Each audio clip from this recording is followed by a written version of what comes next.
is Yvonne Peterson. I was born in Coburn, Colorado, on a little log house. And my folks, my mother had to give so much ether when I was being born, it put me to sleep. And they said, I can't wake the baby up, she's gone. And my grandfather was an old farmer, and he says, no, that's my first grandchild. I'm a farmer. I know what to do with an animal. So he heated up the stove and put me on a pillow and held me in the oven for 2 days. My grandmother then put drops of sugar water in my mouth, and I'm okay. Well, my grandmother and grandfather, it was Depression time, and Mom and Dad both had to work. So my brother, Jack, and I were sent to Coburn to live with Grandma and Granddad. And so then for the longest time, I called Grandma Mom and Dad. That was Grandma and Grandpa was Mom and Dad, and my folks was Mom and Nell and Papa Daddy. Well, they from Junction, but my dad's folks came from Germany. My mother's folks were English. Yes, I do. I had 3 brothers and 2 sisters, Jim, Bob, and Jack. How about that for names? And 2 sisters, Karen and Sherilyn. I was just happy with what I was. I was just happy where I was doing.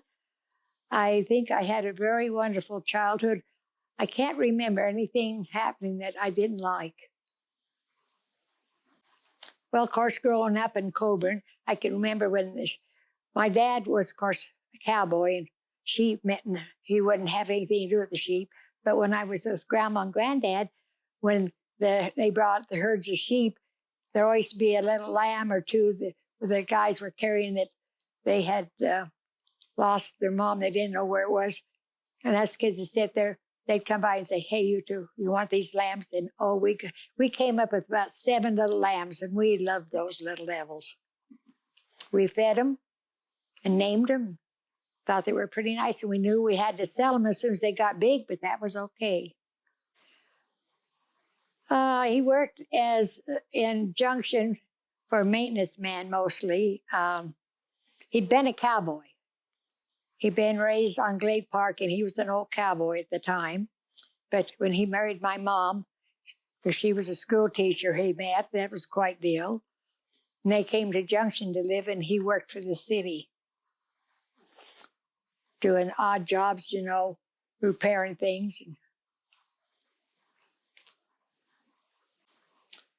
Well, let's see.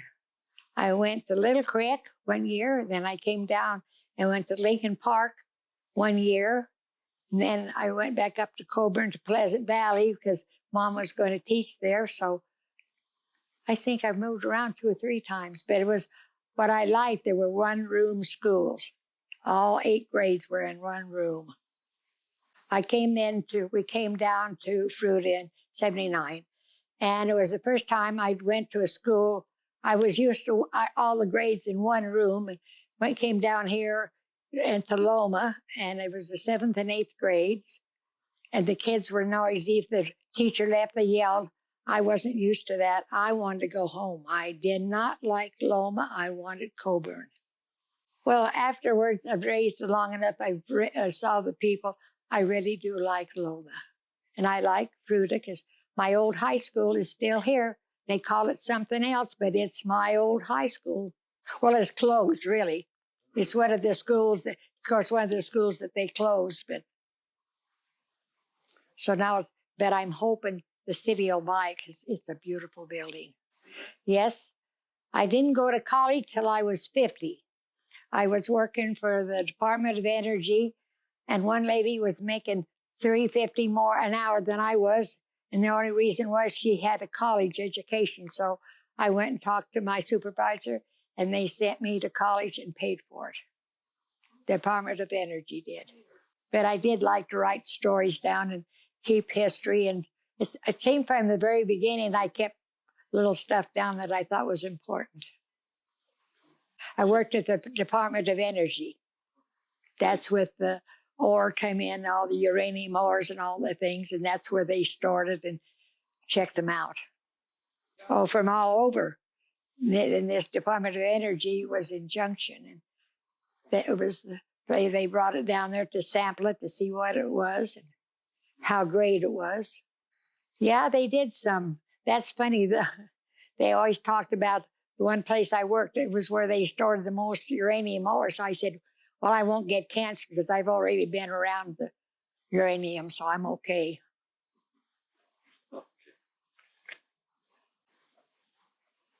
No, I don't think so. Well, it was kind of funny that at that time, women really were looked down a little bit on.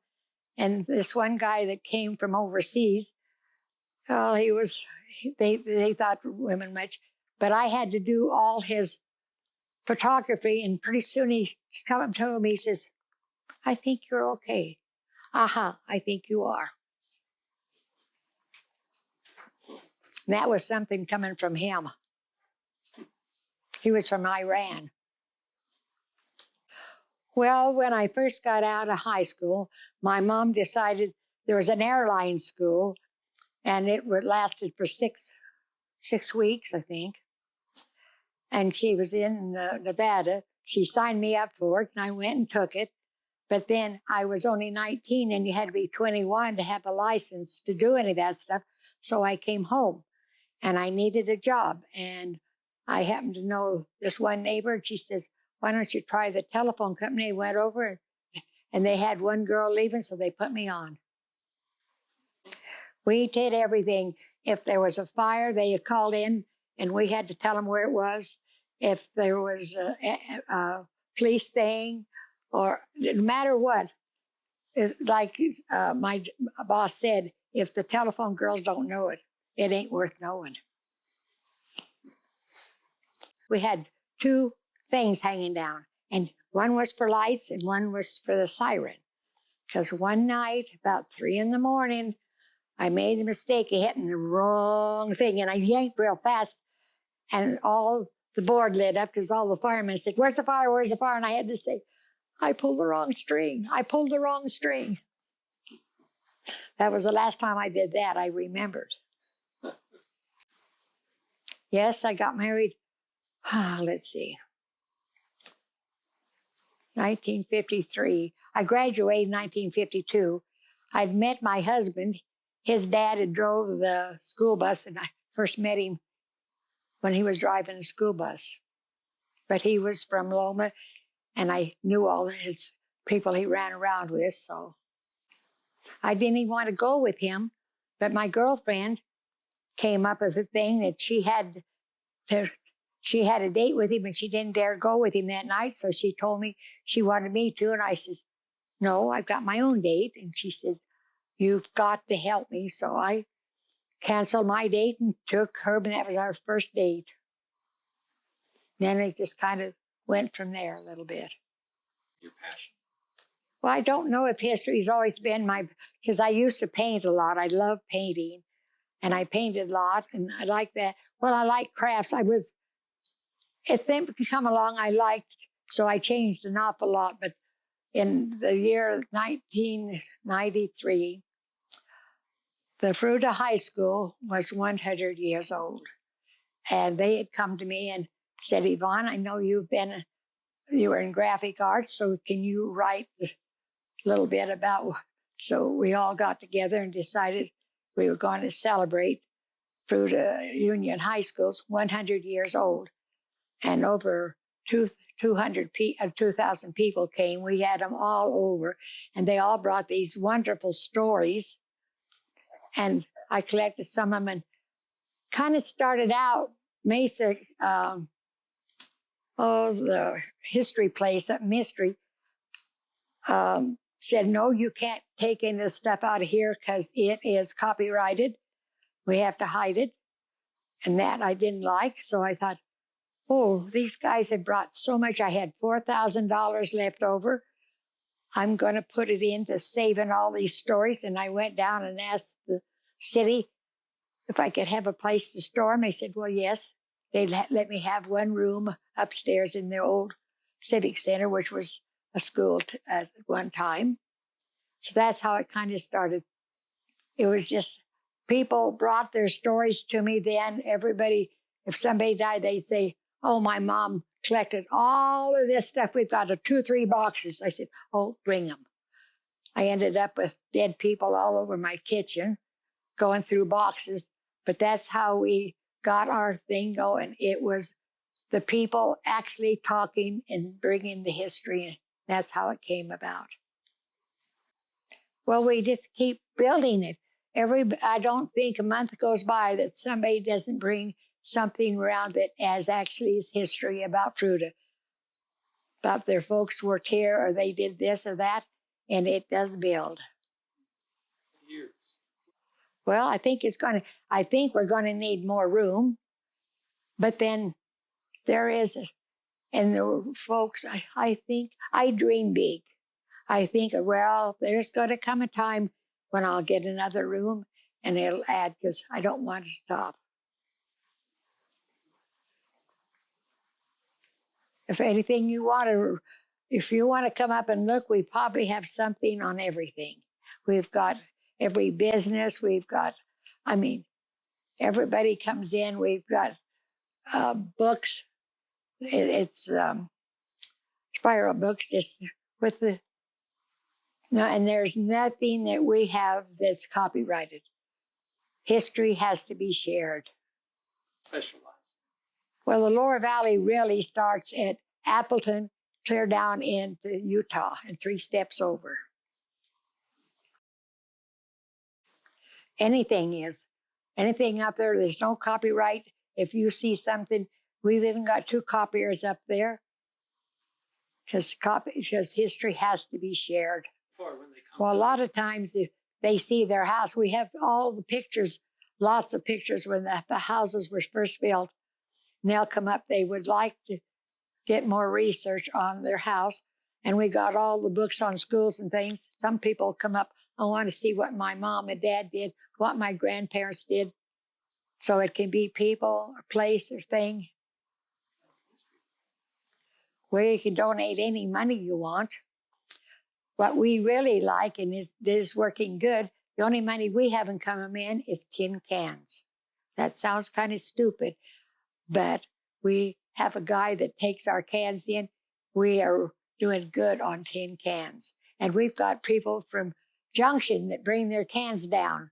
They say, "Oh, yes, because our can money serves the history of the valley." Well, if it'll fit in the room and we can somehow use it, yes, farm goods we can't very well, but it has to kind of fit in the space we have. Well, I was working with the seniors and we wanted to get some kind of a room together because we had a lot of us meeting and we all knew we couldn't do it just on what we had.